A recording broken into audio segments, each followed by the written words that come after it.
আজ আমি ঠেকুয়া করব। ঠেকুয়ার রেসিপিটা আমি আজকে দেখাচ্ছি।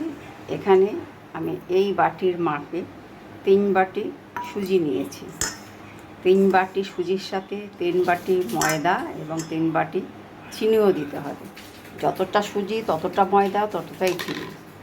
3 বাটি সুজির সাথে আমি সুজিটাকে আমি ব্লেন্ডারে ঘুরিয়ে নিয়েছি, একটু মিহি করে নিয়েছি। দেখুন,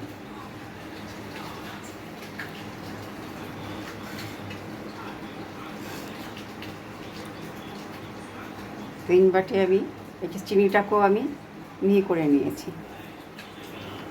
এর মধ্যে 3 বাটি আমি মেপে আমি 3 বাটি চিনি মেপে আমি গুঁড়ো করে নিয়েছি। সেটা আমি এখানে দিয়ে দিলাম।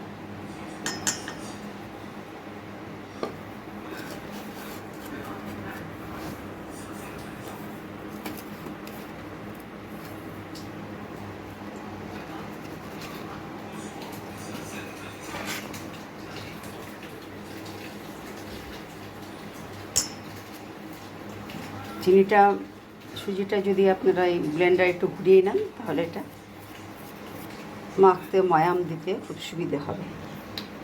কিছুটা কাজুকে আমি একটু আধা ভাঙ্গা করে নিয়েছি। কাজু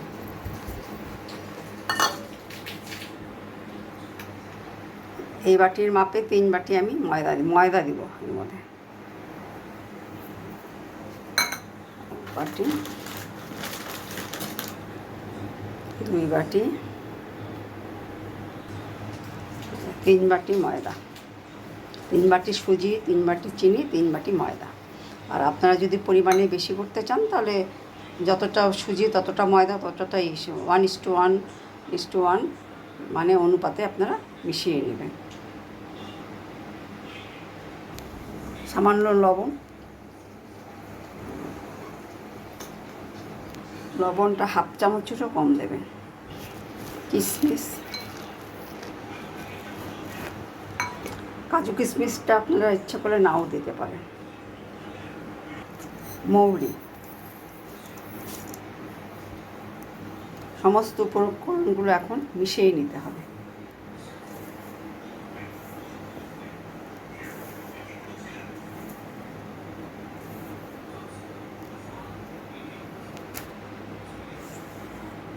খুব ভালো করে এগুলো মিশাতে হবে। অনেকক্ষণ ধরে এটা মিশাবেন।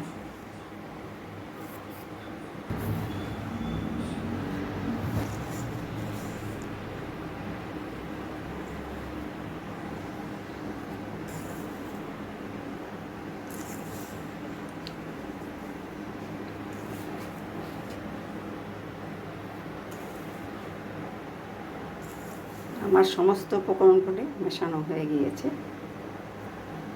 এখন আমি এর মধ্যে তেল দিয়ে দেব। প্রায় হাফ কাপের মতো তেল দিয়ে দেবে। এটা আমার সাদা তেল।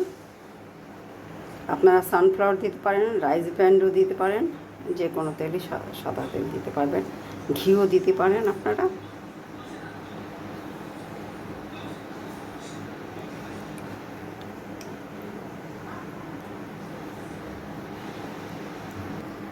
আমি প্রথমে হাফ কাপ দিয়ে দিলাম, যদি লাগে পরে আবার দেওয়া যাবে।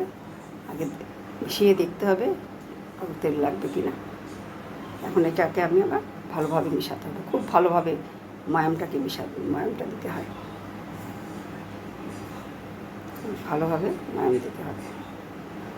আমার হাফ কাপ তেলে হয়নি, আমি আরও হাফ কাপ দিব। দেখুন, যতক্ষণ না এটা এরকম করার পর এটা বেশ একটা শক্তই থাকবে ততক্ষণ পর্যন্ত আমাকে দিতে হবে। আমি আরও হাফ কাপ এখানে তেল দিয়ে দেব, 1 কাপের মতো তাহলে হবে। আরও হাফ কাপ দিয়েছি। এটাকে আমি ভালোভাবে মিশিয়ে দেব। খুব ভালোভাবে মিশাতে হবে। আমার ময়ামটা দেওয়া হয়ে গেছে। দেখুন, ময়ামটা ভালো না হলে ঠেকুয়াগুলো হবে, শক্ত হবে। ময়াম ঠিকঠাক না হলে ঠেকুয়াটা শক্ত হবে, আর ময়াম ঠিকঠাক হলে ঠেকুয়াটা একটু খাস্তা টাইপের হবে। খাস্তা টাইপের ঠেকুয়াই খেতে ভালো লাগে। এই দেখুন আমার ময়ামটাকে এইভাবে হাত দিয়ে এরকম করার পর একটা মুঠি করলে এই দেখুন কি সুন্দর মুঠি হচ্ছে, প্রেশার দিয়ে ভাঙতে হচ্ছে। দেখুন এখন এটা আমি অল্প অল্প জল দিয়ে মেখে দেবো, একটা শক্ত ডো বানিয়ে নেব। অল্প অল্প ছিটিয়ে ছিটিয়ে জল দেব, একটা শক্ত ডো করে নেব।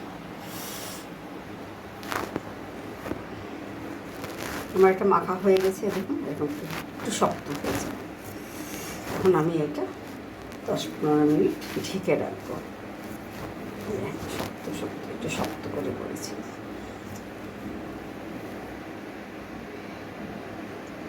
আমি এটা এখন রেস্টে রাখবো।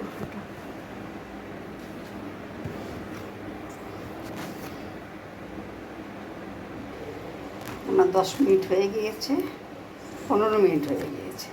আমি এটা আবার একটু মুছে নেব, আবার একটু ভালো করে মুছে নিচ্ছি।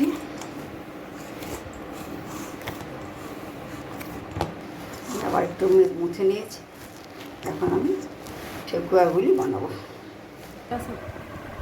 ছোটো ছোটো এরকম নিয়ে গুলি করে একটু এরকম করে লম্বা করে দিয়ে তারপর বেশি লম্বা করে নিয়ে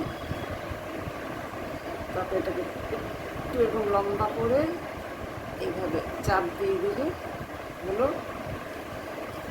এটা হচ্ছে এইভাবে আপনারা করতে পারেন, অথবা এটা একটু ডিজাইন করার জন্য এর মাঝখান দিয়ে একটু কেটে দিলেন, একটু পাতা পাতা ডিজাইন হলো।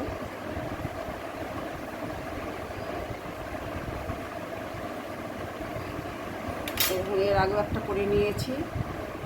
এইভাবে সমস্ত ঠেকুয়াগুলোকে ডিজাইন করে করে রাখবেন, পরে ভাজবেন। আগে করে নিতে হবে।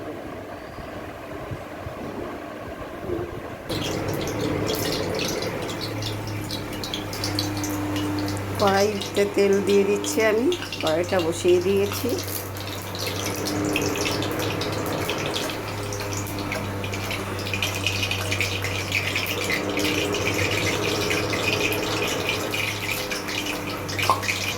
কড়াইতে তেল দিয়ে দিয়েছে, তেলটা গরম হওয়া পর্যন্ত অপেক্ষা করব।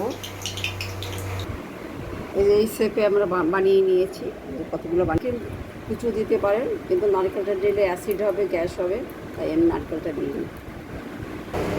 তেলটা আমার গরম হয়ে গিয়েছে, এখন আমি ঠেকুয়াটা ছেড়ে দিই।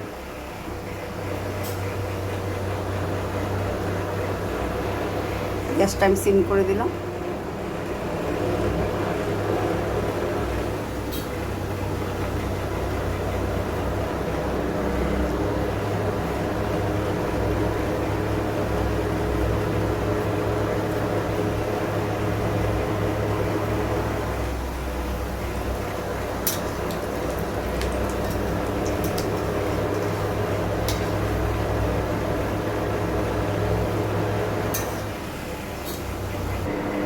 ঠেকুয়াগুলো আমি উল্টে পাল্টে ভেজে নিয়েছি, দেখুন এরকম লালচে করে। এখন তুলে নিব।